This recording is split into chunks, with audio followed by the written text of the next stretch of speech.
All right, we just got a few minutes here as we're having our little extra time as we normally do on the Days of Dare. So we're going to knock out that last main part of the book today, and then we'll do all of the comparison of body systems together in class. But we have to ask, like, we've learned about bones making blood cells. We've learned about our respiratory system taking in oxygen and getting rid of carbon dioxide. We've learned about our heart pumping and moving blood. We've learned about eating food, saliva being produced, the food going down our esophagus, the stomach producing acid, um, the involuntary muscles moving the food through the digestive system. We've learned how other organs filter liquids. And how does the body know how to do all of this? And it's almost like there's something telling it what to do, giving it commands or sending it signals when it's time for these things to happen. And if you're thinking that, then you are correct. We're going to look at the nervous system. So we have the nervous system, and when we take a look at our nervous system here, you'll see this picture, and right beside it should be this chart. I have the brain, the spinal cords, and the nerves as the main organs of the nervous system. And you'll see that here. The brain, the spinal cord, and nerves cover all parts of your body, sending those signals back and forth between the brain and through the spinal cord to let our body to know what to do and when to do it. Sometimes it's when we're thinking about it. Sometimes it's not when we're thinking about it. So the nervous system helps all the different parts of our body communicate. And I know a lot of times people want to say, well, then that means the nervous system is the most important. And by far, the nervous system is extremely important. Without it, nothing else works. But if your heart doesn't do its job, the nervous system wouldn't have the blood pumped to it that it needs, so it couldn't function. If your lungs aren't doing their job, your brain wouldn't have the oxygen that needs to function, so the nervous system couldn't function. There is no most important system. They're all equally important. And again, because we are multicellular organisms, all of these different specialized cells, and in this instance, like nerve cells, are put together to help our body function and live. So we need all the specialized cells in order to live. Again, you don't need to know about the central nervous system and the peripheral nervous system. That is just some extra facts in here in case you want to add that into your project that we happen to be working on. Now, nerves are like wires that carry signals, communication signals around our body. We talked about it in class today when that girl touched that hot stove and that question. How did she know to move her hand and also move her hand very quickly so that it doesn't hurt her drastically? Again, that would be those communication nerves. They picked up the signal that this was too hot. It sends a signal to the brain, and you're pulling your hand back in such a fast reaction. It's amazing to think about how quick the signal went from your tip of your finger to your brain and back down to your arm to move your hand backwards. It's pretty amazing. Again, we have motor nerves and sensory nerves. Motor nerves allow your brain to control the muscles. It sends signals to tell your muscles to expand and contract and move. Sensory nerves are when you start thinking about the things that you would do on the outside world, like to see things, to smell things, to taste things, to hear things. And the feelings that you get when you touch things are all going to come from your sensory nerves. Again, most of this probably not going to be something that we're going to write down a lot. You're going to notice I did not put any of that in my notes. It's just some extra things to learn about the nervous system. So we have a little bit of schema as we move forward and we keep talking about the body systems. Obviously, we can't watch this here without copyright laws, not breaking those. Well, did not mean to start that. We can't watch this one. And here we go. Within the peripheral nervous system, there are two main sets of nerves, the autonomic and the somatic nervous system. Remember the involuntary muscles that we talked about? That is going to be the autonomic nervous system working. They work automatically. It's almost in the name, kind of in the name automatically.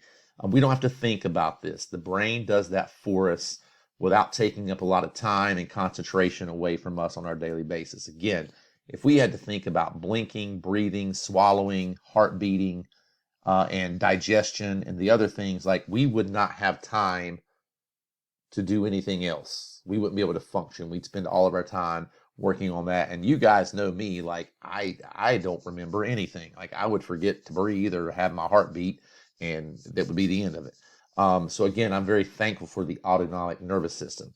Voluntary muscles come from the somatic nervous system. These are the nerves that we can control, and like moving our hands around, jumping around outside, kicking a soccer ball, and things of that nature. Again, not going to be on the test. You're going to notice not something that I wrote down here, the function of the nervous system.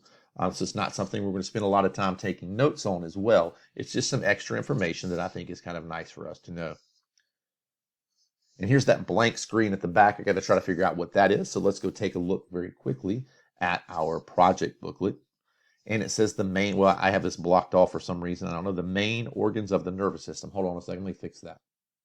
All right, after that brief pause, hopefully I got that fixed. Up here, we have the main organs of the nervous system. Again, that's on the opposite of this page here. And I'm going to just list 3 things that I need you to know. You have your brain, the control center. It is the thing that sends out the signals to tell us what to do. It also controls those 5 senses, seeing, hearing, feeling, tasting, and smelling. That's important to know. But again, the brain is the control center. It's what kind of sends the signals out to tell our body what to do, whether that's voluntarily or involuntarily. The brain is in control of that. Now, when the brain sends that signal out, it means like a main line of communication in a quick way to get from the brain throughout the different parts of the body. And that's going to be where your spinal cord comes into play. It's going to take those signals from the brain and transmit those quickly to the different parts. Off of that is going to branch. I'm just going to leave that alone. I don't like that where it's not a space there, but I'll just leave it alone. Off of the spinal cord is going to branch all the nerves. They are the things that send and receive electrical signals that help you feel sensations and to move your muscles around. So they're going to be the receivers of the signals that the brain sends. And also, if you touch something hot, they're going to send signals back to the brain via the spinal cord so that you can move your hand away very quickly. How do I describe, like I've got the main organs. The brain controls everything. The spinal cord is the main corridor that the signals go down. The nerves are what receive and send the signals back and forth between the spinal cord and the brain. But what does the nervous system do? Well, here it is. It sends signals between the brain and the rest of the body. Even your internal organs. Remember, we talked about those involuntary muscles that surround our stomach and our intestines that are moving the food through our digestive system without us having to think about it. We're talking about your heart beating. We're talking about that diaphragm flexing and contracting, helping us breathe in and out. Even the crazy blinking that we talked about in the Jeopardy game that we played today. All of those things are going to be controlled by the nervous system, and it helps your body move around. It allows you to breathe. It controls the taking in of the information that you see. You're looking at this right now. I know you're not thinking about this, but as this image is coming into your eye and through the entire process of how we see, your brain is interpreting what you're seeing.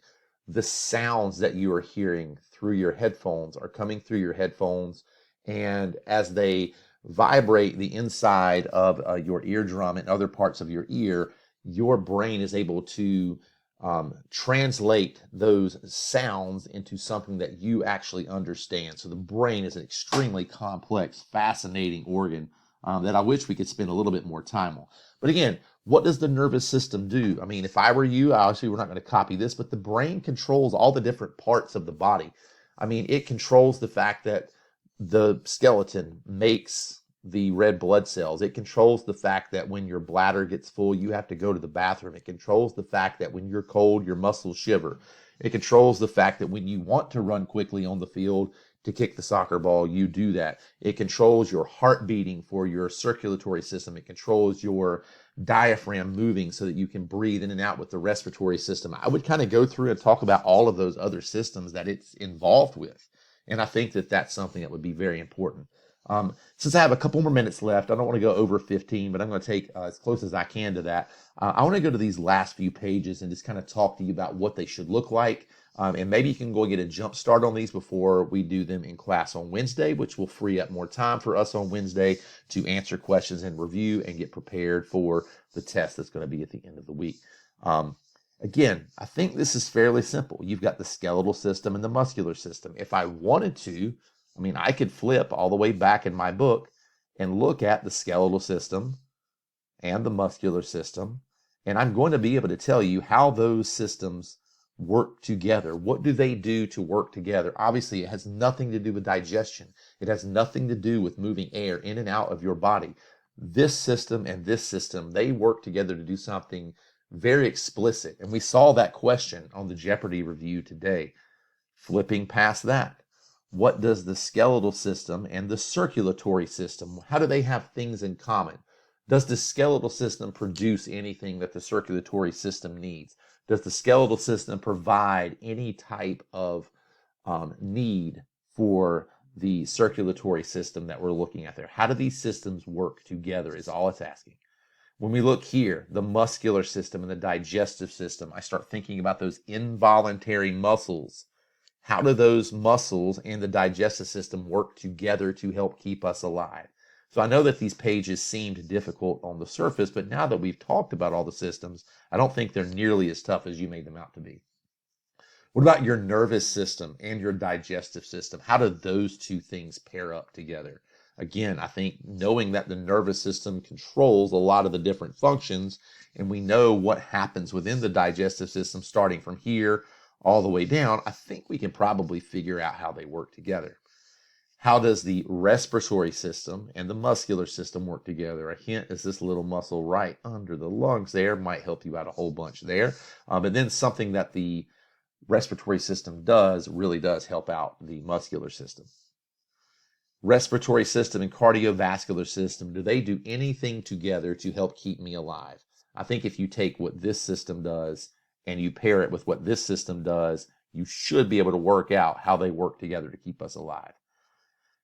And then we have the muscular system and the cardiovascular system. That organ right there in the middle is probably going to be very important. If I'm not mistaken, it's a muscle. Probably tells you how those two systems work together. And then that's it. We'll be done and be ready to move on. I will leave it up on this page here, though, for anybody that wanted to pause here at the end. Don't forget to smash the like button and subscribe. And I'll be around the building, so hopefully I'll be able to see you some throughout the day. And again, if you have questions, just feel free to send me an email, and I'll do my best to get back to you as soon as possible.